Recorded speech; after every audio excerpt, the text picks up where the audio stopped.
cemaatlerin tarafından musibet teslim edilip tarafta olan mücahitliğine fedadır. Bu aralarıyken sabır verdi. Müslüman doğrular emme musibet ağır, emme musibet. Emme yaş oğlunun ayrılmaklığı, bir adamın ferzendinin bağlamının ayrılmaklığı emmesinden ağzı oluyor. Emme yaş oğlunun ayrılmaklığı, yaşları gitmekliği, bizler için ufak bir hoştar, bir tezekkür. Bu husus cevan yaş olanlara. Yani yaş olanın aramında gitmekliği, şunu bildirek bize, bir peygamberi, ey Allah Teala aydeyi benimle, buradan aldırma. Ben falanca yaşarım, falan yaşaydığımda tövbe ederim, Kudayın yolunu izlerim, benim aldırmayma diye. Benim her ömür, belirlice bir ömrüm vardır.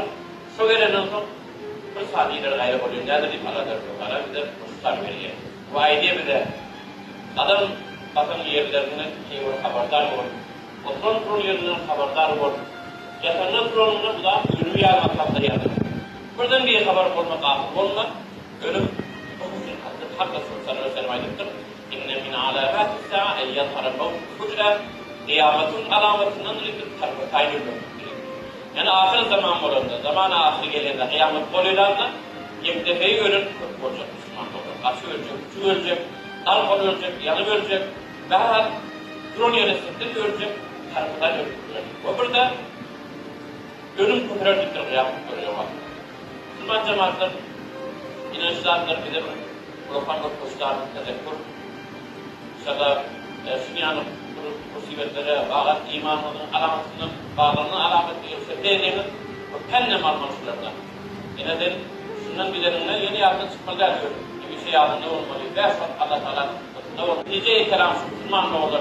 Huday Teala bizlere ömür verip de ölçüklü ömür. Nasıl gideceğimiz belli değil. Şimdiki dinalı sadece kim okuyacak belli değil. Ama biz ne yaptınız? Şu fırsattan istifade etmek. Bu hususunu Allah Teala şeyle belirler bu kavulu. Cehennem o devleti ben halk ettim diye. Keyfi kovuyla ben halk ettim diye Allah Teala. Ama hiç vakit benim keyfine razı değerli. Bizim akidemiz ki. Ehl-i sünnet ve cemaatin akide-i eşaire bu kelime şu ki. Allah Teala cehennemi yaradanı bilin. Cehennemi benden birbirine razı değerli. Ve nimettir Allah Teala. Şu cehennemden bedenini halas edecek olup bizlere fırsat fırsatlar verdi. Ve birisinin baham var mı Recep ayı? Recep ayı ruhu tutmak Müslüman doğrular.